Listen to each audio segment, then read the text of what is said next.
मुझसे जैसा कोई सुंदर है ही। सुंदरता का अभिमान, जन्म कर्म वयो रूप विद्या स्वर्ग, विद्या का अभिमान, मुझसे ज्यादा कोई पढ़े, धनादेवी, और छठवां नंबर धन का अभिमान। 6 में से 1 मिल जाए अभिमान आ जाता है। भगवान ने कहा जो व्यक्ति 6 चीज प्राप्त कर ले उसके बाद अभिमान न हो तो भगवान कहते हैं तत्रायम अनुग्रह, मानो उसके ऊपर हमारी विशेष कृपा है कि सब कुछ होते हुए अभिमान नहीं है। इसलिए सब कुछ मिल जाए भैया प्यारे, अभिमान मत करना, क्योंकि हमारे भगवान का आहार क्या है, गुमान गोविंद ही भावत नहीं। भगवान को सब अच्छा लगता है, अभिमान अच्छा नहीं लगता। गरुड़ जी को अभिमान आ गया था। भगवान ने कहा भैया गरुड़ आप आधे क्षण में पहुंच। हाँ प्रभु। भगवान गरुड़ पर बैठे, जब गरुड़ारूढ़ हुए हैं, अब गरुड़ इतना वेग से चला है कि मैं ना कहा कि मयम ऋणाधिगंगने और मन मार्ग व्याहत, बड़े वेग से जा रहा, हाहाकार मचा है। अब देखने वाले घबरा रहे, अरे ये गरुड़ इतना तेज कैसे कि कमल चकित तो है बिलोगति किसे है यार। कमला रुक्मणी जितनी देवियां सब देख रही, भगवान इतना तेज, कहीं देवासुर संग्राम तो नहीं छिड़ गया। और इधर भगवती द्रौपदी का अंतिम पुकार चल रहा है। नेत्र बंद है, घुंघराले बाल है, होंठ सूख रहा है, नेत्रों से इतना आंसू गिरा है, पूरा बदन पूरी साड़ी भीग, हाथ जोड़े हैं। इधर अंतिम पुकार चल रही है, उधर गरुड़ ने तो पूरा पल ही लगा दिया। और इधर द्रौपदी ने अंतिम में एक शब्द कह दिया, क्या कि जय सारंधर और जय सुरारी और जय गोपाल गोवर्धन धारी। और ये द्वारिकाधीश भगवान की जैसे का हे गोवर्धन धारी मेरी लाज बचाओ, जय से इतना कहा, भगवान को बर्दाश्त नहीं। गरुड़ से कूद पड़े और दौड़ना प्रारंभ कर दिया। इतना वेग से दौड़े हैं कि भगवान के पीतांबर में गरुड़ बच गए। अब भगवान दौड़े जा रहे हैं और गरुड़ घसीटता हुआ चला जा रहा है। जब 12 किलोमीटर आगे पहुंचे भगवान, तब पीछे से आवाज आ गई कि पाही पाही गोविंद और पाही मां शरणं गता, हे गोविंद रक्षा करो रक्षा करो। भगवान ने घूम करके पीछे देखा, क्या बात भैया? गरुड़ ने कहा, हे प्रभु, अरे द्रौपदी की तो लाज बचाने जा रहे हो ना, और हम गरुड़ के तो प्राण ही जा रहे थे, हमारे डंक पंख टूटे जा रहे हैं। भगवान ने तत्काल पीतांबर खोल करके छोड़ दिया। गरुड़ ने पीतांबर को लेकर धरती पर आए, मूर्छा दूर हुई, पीतांबर से पंख छुड़ाया। तब गरुड़ जी का अभिमान गलित हो गया, हाथ जोड़ लिया कि धन्य हो प्रभु, आपने मेरे चाल को बेचाल कर दिया। हम तो जानते थे संसार में हमसे ज्यादा तेज कोई चलने वाला नहीं। इधर गरुड़ जी पश्चाताप करने लगे कि मैंने नाहक में भगवान से बता दिया था। और इधर भगवान पहुंच गए द्रौपदी के पास। जब द्रौपदी के पास पहुंचे भैया, बड़ा गजब दृश्य है। द्रौपदी के घुंघराले बाल है, नेत्रों से आंसू गिरा, बदन भीजा है, हाथ जोड़े। द्रौपदी भगवान का एक ही नाम पुकार रही थी। क्या? द्रौपदी के मुख से एक ही शब्द आ रहा था कि गोविंद मेरो है, गोपाल मेरो है, गोविंद मेरो है, गोपाल मेरो है, गोविंद मेरो है, गोपाल मेरो है, श्री बाके बिहारी रखना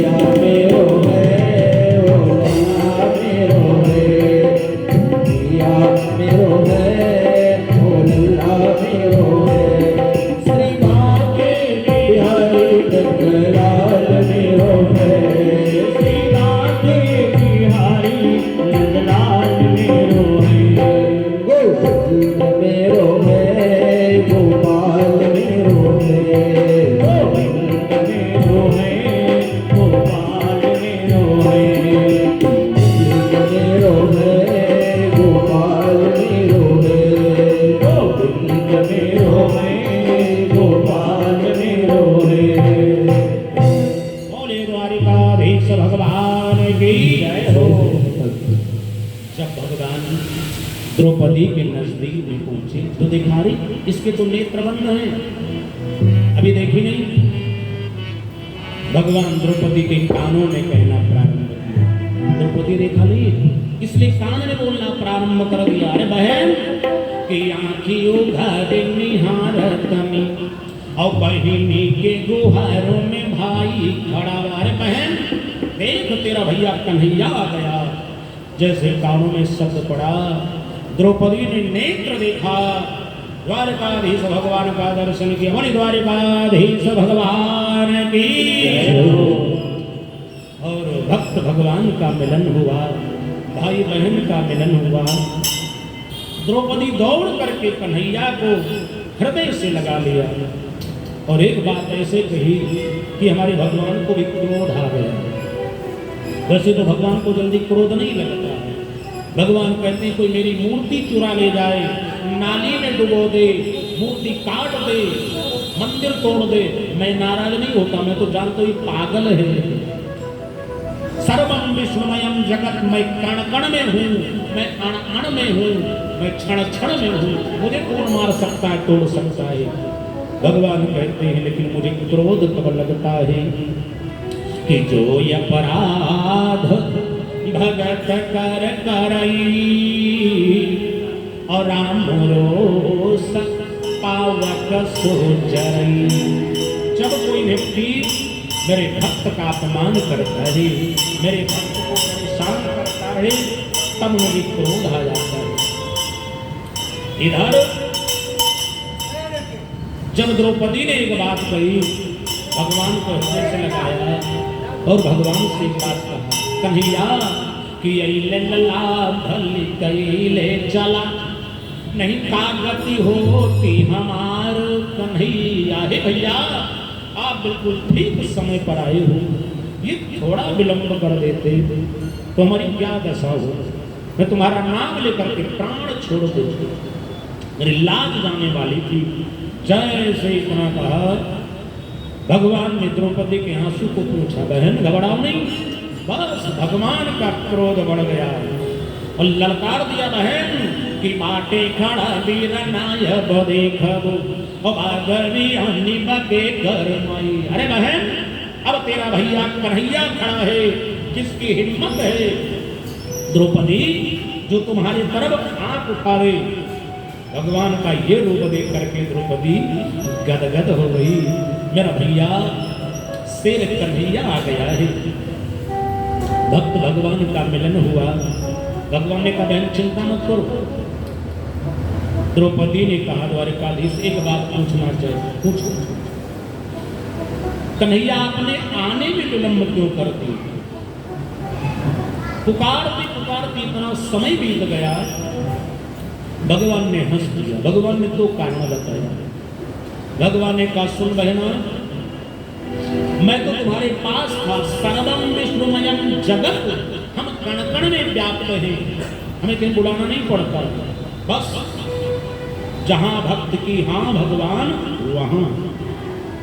देख बहन आज तूने मुझे बहुत परेशान कर दिया, मैं तो तुम्हारे पास खड़ा था, तूने कहा हे गोवर्धन धारी मेरी रक्षा करो, भाग करके गोवर्धन पहाड़ उठाना पड़ा और वहां से चक्कर लगा करके जब पहुंचे तब तक तूने कहा हे वृंदावन बिहारी रक्षा, वृंदावन जाना पड़ा और वहां से पहुंचा तब तक तूने कह दिया हे द्वारिकाधीश मेरी लाज बचाओ, द्वारिकापुरी जाना पड़ता। अब सुनो बहन, अरे द्वारिकापुरी नहीं, वहां से आ रहे थे, रास्ते में हमारा गरुड़ भी पंचर हो गए, मुझे पैदल आना पड़ा, धन्य हो गए। द्रौपदी बहुत हंसी वाले भैया। अच्छा ये बताओ सत्य बात आपने क्यों विलंब किया? भगवान ने कहा बहन सुन लो सत्य बात। देखो बहन हमारी प्रतिज्ञा है क्या कि निर्बल के बलराम, मैं निर्बल की रक्षा करता। बहन तुमको 3 बल था इसलिए रक्षा करने में नहीं आया। पहला बल कि 5 पति तप ऐसी गति, मेरे 5 पति हैं, इस बात की चिंता। भीम जैसा गदाधारी, अर्जुन जैसा धनुर्धारी, धर्मराज जैसा धर्मधारी, नकुल सहदेव जैसा तलवार भालाधारी, पतियों का बल, दूसरा नंबर सभा का बल कि बड़े बड़े लोग बैठे हैं, अश्वस्थामा कृपाचार्य, सभा का बल, और तीसरा बल बाहुबलम। इसलिए हे बहन, जिसको एक भी बल होता है, मैं रक्षा करने नहीं आता हूं, और तुमको तो 3 बल था। बहन, जब पतियों का बल खत्म हो गया, सभा का बल और ये बाहुबल खत्म हो गया, इसलिए याद रखना, पूजा करने बैठो तो भगवान के सामने निर्बल बन जाना। ऐसे पूजा करना रो करके भगवान के सामने, मम गुण गावत पुलक शरीरा, कि अब संसार में आपके नंबर कोई है ही नहीं। कुछ लोग पूजा भी किया करते, घड़ी देखा करते, कहीं ज्यादा ना हो, कहीं ज्यादा माला ना हो। इसलिए पूजा करते समय इतना तन्मय हो जाओ कि जब सब कुछ भूल जाओ, भोजन भजन समय भूल जाओ, मानो तुम्हारी सच्ची पूजा चल रही है। उतना देर मोबाइल बंद कर दो, नहीं जैसे घंटी बजेगी ना तो ध्यान मनी राम बोलते भटक जाएंगे, कहाँ पूजन कहाँ जुड़ते पहुंच जाएंगे कि पता नहीं कौन चेला आ रहा है। इसलिए उतना देर के लिए इसको मौन कर दो, क्योंकि कुछ लोग पूजा करते हैं तो और काम में तो खूब समय लगाते, टीवी देखने बैठ जाए तो समय पता नहीं हो, पूजा में शॉर्टकट करते हैं, बहुत जल्दी पूजा करने लग जाए।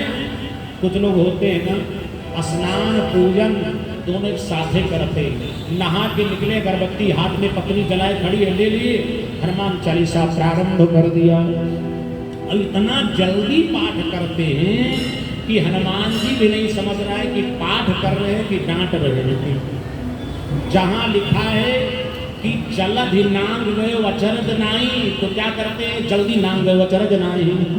हनुमान जी कहते हैं, अरे भैया हम समुद्र नांग गए थे ना, तो तुम जल्दी नगा दिए। बोले हनुमंत लाल की जय हो। इसलिए एक घड़ी आधी घड़ी पूजा करने बैठो, चाहे 1 घंटा आधा घंटा कुछ भी करो, एकाग्र मन होकर के करो, और 24 घंटा तो संसार में लगाना है, 10 ही मिनट भगवान की सेवा में। भगवान ने कहा द्रौपदी, इसलिए तुम्हें 3 बल था, मैं बचाने नहीं गया, और जब एक झटका लगा हाथ से साड़ी छूट गई, और निर्बल होकर पुकारा पुकारा कि पाही माम गोविंद, हे गोविंद, हाथ उठा दिया, अब मेरी रक्षा करो। बहन तो मैं प्रकट हो गया, परिवारिकाधीश भगवान की।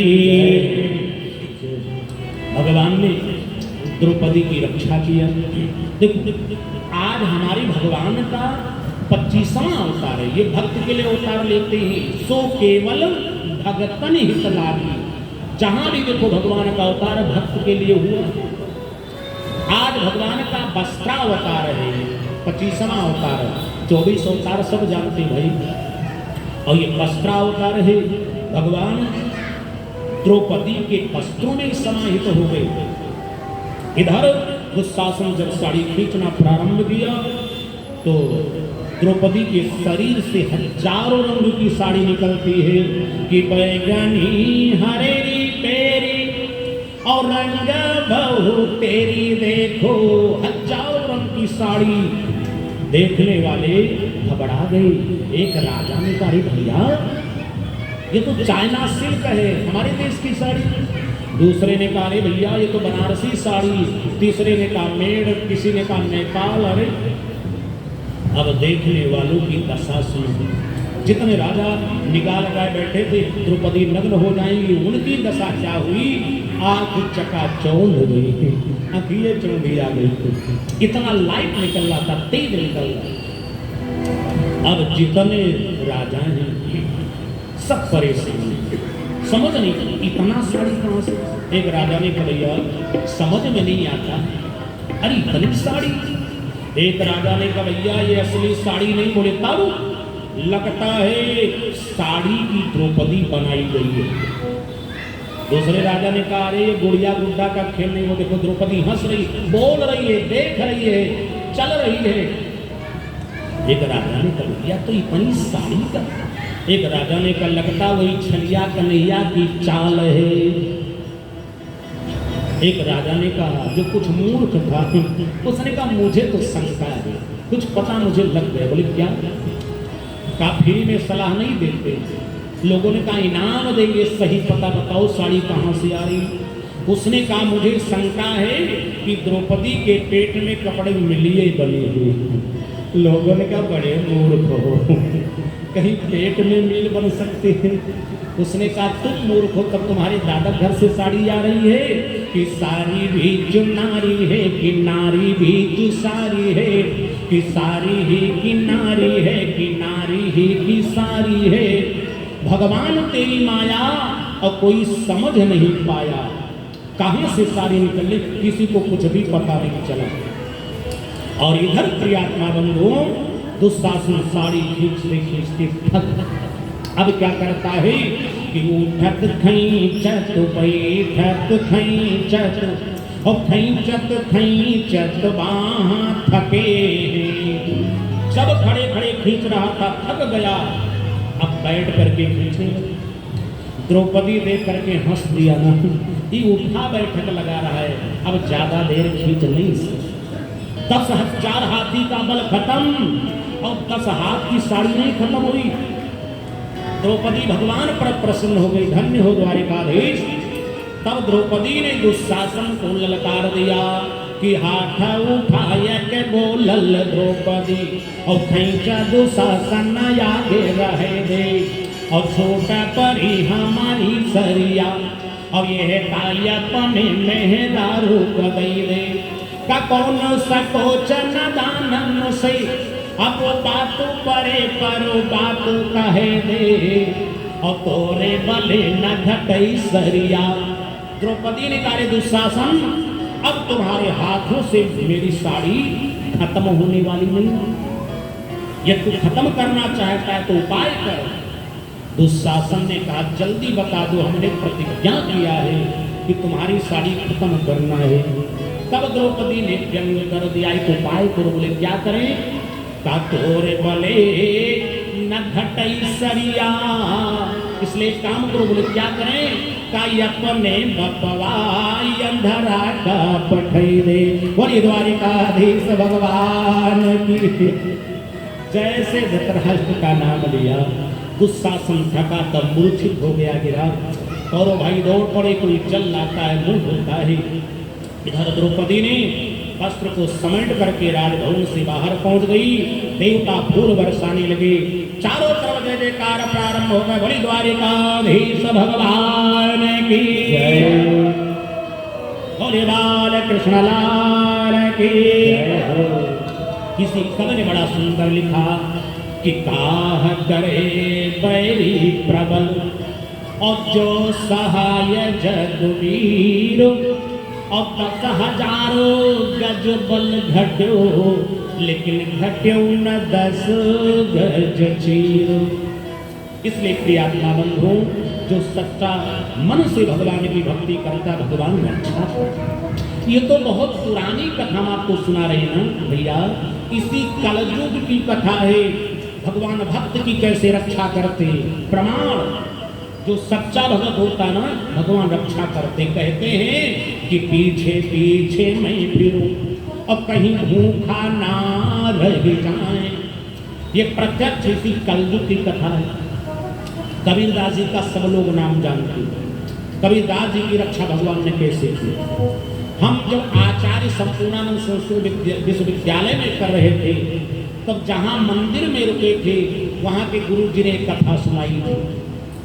उस समय कबीरदास जी कबीर चौरा में बनारस में रहते थे। कबीर पीढ़ी चौरा मंदिर बना, आज भी बना है। उस समय बनारस में बहुत बड़ा शहर नहीं, सामने गंगा जी, बगल में कबीर चौरा, कबीर बाबा की कुटिया, और थोड़ी दूर पर एक वैश्या का आश्रम था, महल।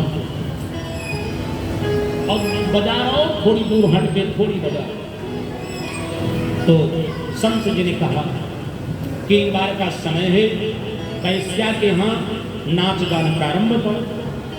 और उसी समय कबीर जी गंगा में टुबकी लगाकर पहुंचे और खंजरी उठा लिया और खंजरी उठा करके कीर्तन करना प्रारंभ कर दिया। और बड़े तेजी स्वर में कीर्तन प्रारंभ कर दिया कि राधा रानी की जय, महारानी की जय, राधा रानी की जय, महारानी की जय, राधा रानी की जय, महारानी की जय।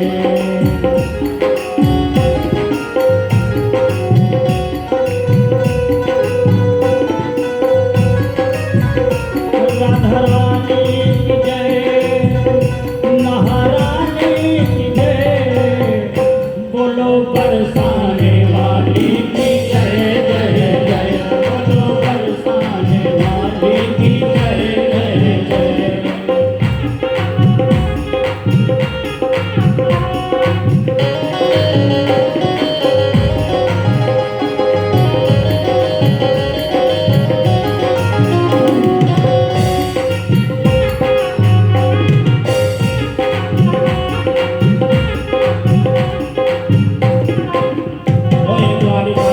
भगवान की जय हो। अब कीर्तन में कबीरदास जी मस्त हो गए और जैसे खंजड़ी बजा के कीर्तन किए, वैश्या के महल में जहां रंग जमा था नाच गान भंग हो गया। क्योंकि कोई मधुर गान गाता हो, कोई चिल्ला दे, खंजड़ी ठोक दे तो रंग में भंग। वैश्या नाचना बंद कर दिया। अब वैश्या के यार दोस्त जितने बड़े मारे क्रोध में आज कबीर को नहीं छोड़ेंगे। वैश्या ने समझा देखो संत हैं, वो अपना काम करते, हम अपना काम करते। जब संत नहीं विरोध करते तो हमको विरोध कर, कुछ मत बोलना। लेकिन वैश्या के यार दोस्त शराबी कबर, उनको कहाँ बर्दाश्त। वैश्या भोजन करके लेट गई। आधी रात के समय में वैश्या के यार दोस्त भणुए लोग इकट्ठा हुए, आज कबीर को जला के मार देना। कपड़ा लिया, डंडा में लपेट कर मट्टी तेल जला करके चल दिया। आधी रात का समय है। कबीरदास जी अपनी कुटिया में गहरी नींद में सो रहे। अब वैश्या की यार दोस्त पहुंची, दरवाजे पर कांटा चारों तरफ लगा दिया। अब जब जलाने का नंबर आया, भगवान उठ करके बैठ गए। प्रभु राम, हनुमान जी ने कहा प्रभु आप कैसे बैठ गए? भगवान ने हंस दिया, अंजनी के लाल, आज एक हमारा भक्त मार दिया जाएगा, उसकी रक्षा तुम्हें करनी। प्रभु आदेश, चले जाओ बनारस में कबीरदास हैं, उनकी रक्षा करना। कोई मार देगा, संसार में बड़ी निंदा होगी। वह कबीर बड़ा भक्त बनता था, वैश्या के यारों के बड़ों के द्वारा अकाल मृत्यु। हनुमान जी ने कहा जो आज्ञा प्रभु आप स्वयं करो। हनुमान ने एक छलांग लगाए, पहुंच गए आकाश मंडल में। उधर से पवन देवता पहुंच, अरे बेटा कहाँ, प्रभु की सेवा छोड़। हनुमान जी ने कहा पिताजी प्रभु का आदेश हुआ है कबीर की रक्षा करना। पवन देवता ने कहा इतना छोटा काम तो हम ही कर सकते हैं, जाओ भगवान की सेवा को, रक्षा हम करें। इधर पवन देवता चल दिए रक्षा करने। कुटिया के इस पार से पवन देवता रहे, उधर से जलाने वाले भी आमने सामने पहुंच गए थे। अंतर थोड़ा बचा है। वैश्या के यार दोस्तों ने देखा आधी रात कोई जानता नहीं, नादान गरीब का चर्चा नहीं होता और भगवान से किसी बात का पर्दा नहीं होता। पवन देवता पेड़ के आड़ में खड़े हुए तमाशा देखने के लिए। वैश्या के यार दोस्तों ने चारों तरफ से कांटा लगाया, दरवाजे पर कांटा, चारों कोने, छप्पर में आग लगाया। जब आग लगाया भली बड़ी तेजी से, पवन देवता खड़े खड़े देख रहे थे। अब पवन देवता ने अपनी लीला प्रकट कर दिया, बंदर बनाया। जो छप्पर चारों कोने पर पकड़ा था ना, उस छप्पर को जलते ऊपर उठाया पवन दल ने, ले करके पवन देवता आकाश मंडल में चले गए। नीचे चारों तरफ टटिया केवल बची हुई और कबीर मस्तराम मस्ती में, आग लगे बस्ती में, गहरी नींद में सो, पता ही नहीं। पवन देवता उस छप्पर को जलाते हुए नचाते लेकर पहुंच गए वैश्या के महल के। और महल पर ले जाकर के जब उस चलते उस छप्पर को गिराया महल में, और गिरते ही चलो मरुत 49 भयंकर आंधी आ गई। ऐसा बवंडर चला कि पूरे महल में आग लगी। दो दो करके वैश्या का भवन जलने लगा। सबसे पहले अग्नि वहां पहुंची, जिन यार दोस्तों ने बड़ों ने आग लगाई थी उनको जलाया। जब लपट वैश्या की कोठरी में जग गई दिखाई, महल जला, कूद पड़ी अट्टालिका से, रोने लगी, हे भगवान मेरा तो सर्वनाश हो जाएगा। करोड़ों की संपत्ति, लेकिन बड़ी चालाक थी, कैसे हो गया? लगता है किसी ने संत कबीर का अपमान कर दिया है। भगी राते में कबीर के कुटिया में पहुंची, देखा दरवाजे कांटा, अपने हाथों से हटाया। कांटा हटा करके कबीरदास जी सो रहे थे, अरे बाबा उठो।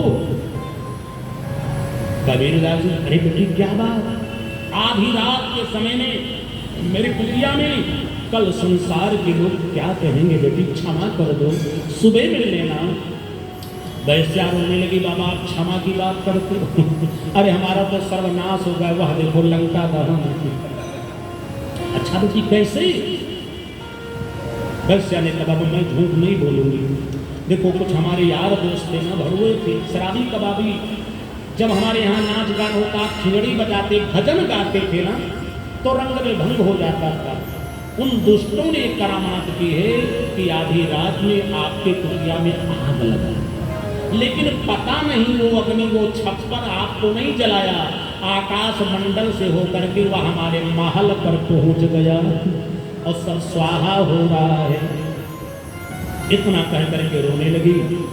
तब कबीरदास ने हंस दिया, बेटी देखो हमारा तुम्हारा बैर विरोध नहीं, हमारा तुम्हारा झगड़ा ही नहीं। बोले तब कहे, बेटी जिसके लिए तुम नाच गान करती हो वो तुम्हारे यार दोस्त हैं, और जिसके लिए हम खंजड़ी बजाते हैं, भजन करते हैं, कीर्तन करते हो, हमारे यार दोस्त हैं।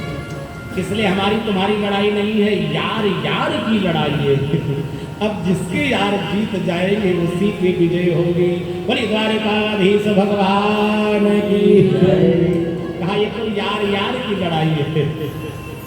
वैश्या चरणों में गिर पड़ी, महाराज को दया आ गई और कबीरदास जी ने हाथ में जल ले लिया और भगवान के नाम से अभिमंत्रित किया कि श्री राम नाम अखिल मंत्र बीजम और संजीवनम यद हृदय प्रविष्टम और हालाहलम वा प्रलयानलम वा अमृत्योर्मुखम वा विसतां कुतो भी।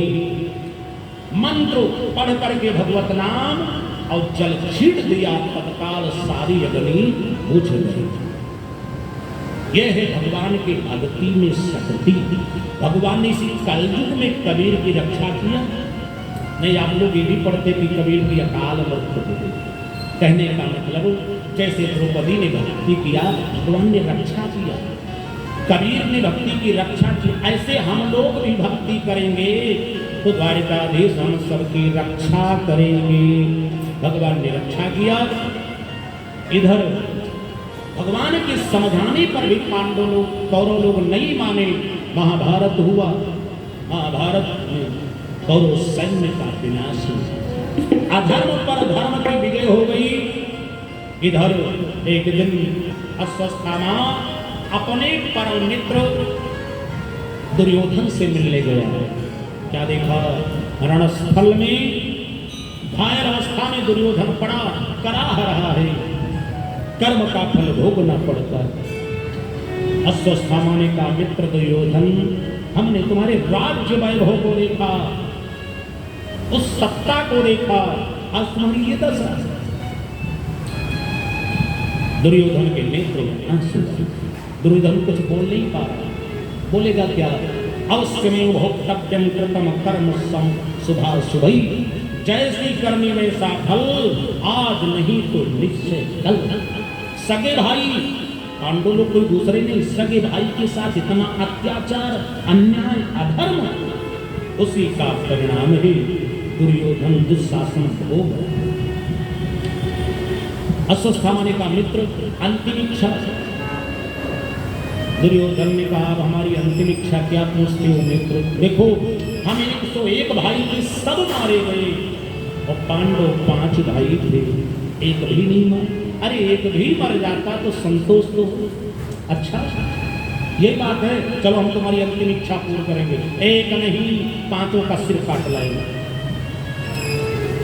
चल दिया अश्वत्थामा तलवार लेकर। आज महाभारत में विजय मिली है। पांडव लोग अपने शिविर में सोने के लिए जा रहे। भगवान ने कहा शिविर में नहीं सोना। बोले क्यों? आज के रात्रि में तुम लोगों को मैदान में वृक्ष के नीचे सोना है। भीम ने कहा धन्य हो भैया द्वारिका। अरे शत्रुओं का नाश हो गया, सारे शत्रु मारे गए, विजय मिल गई, अब भी हम पेड़ के नीचे। भगवान ने कहा नहीं, ऐसा ही करना। पांचों भाई ने कहा ठीक प्रभु। देखो धर्मराज ने कहा जो द्वारिकाधीश कहते हैं यही होगा, पेड़ के नीचे सोना होगा। सब भाई मान गए। एक बात याद रखना, धर्म तो दोनों तरफ था। कौरवों के तरफ धर्म विदुर और पांडवों के तरफ धर्म धर्मराज युधिष्ठिर। फिर हार जीत कैसे हो गई? एक तरफ धर्म का अपमान होता था, दुर्योधन के यहाँ धर्मराज विदुर का अपमान होता था, और पांडवों में धर्म का सम्मान होता था। जो बड़े भैया हैं कह दिए वही मान्य लोग। सब भाई लोग वृक्ष के नीचे सो गए। आधी रात में अश्वत्थामा आया और शिविर में पहुंचा। पांचों पांडवों की सैया पर पांचों पांडवों के पांचों पुत्र लेटे। ये द्रौपदी के पुत्र हैं पांचों। और अश्वत्थामा ने समझा पांचों पांडव हैं, रात में सिर काट लिया और लेकर चल दिया। पांचों सिर लेकर के दुर्योधन को दिया। मित्र देखो तुम्हारी अंतिम इच्छा। दुर्योधन ने जैसे सिर को दबाया फट गया। अरे मूर्ख, ये पांडवों का सिर नहीं, ये पांडव पुत्र। मूर्ख, अनर्थ कर दिया। अब कुल खानदान में कोई पानी देने वाला भी नहीं बचा। भाग डांट करके भगा दिया। इधर प्रातःकाल